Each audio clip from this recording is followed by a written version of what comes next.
Wito umetolewa kwa wazazi kuchukua jukumu katika kuwafundisha watoto wao nidhamu na maadili, huku wasiwasi ukizidi kutokana na ongezeko la rabsha shuleni kote nchini. Na viongozi katika kaunti ya Kilifi wanasema kuongezeka kwa matukio ya utovu wa nidhamu shuleni, ikiwa ni pamoja na visa vya kuteketeza shule, yameibua wasiwasi mkubwa na yanahitaji ushiriki mkubwa na wazazi na walezi. Wasiwasi huo unafuatia mfululizo wa matukio ya machafuko yaliyoripotiwa katika shule kote nchini.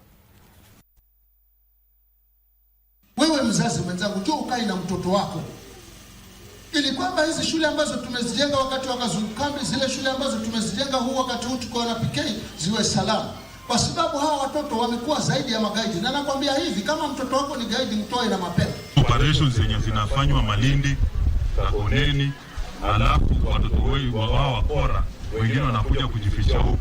Tafadhali peana report kwa mzee wa kijiji, peana report kwa assistant chief, alafu sisi tunakuja tunamchukua penye anafaa kuwa.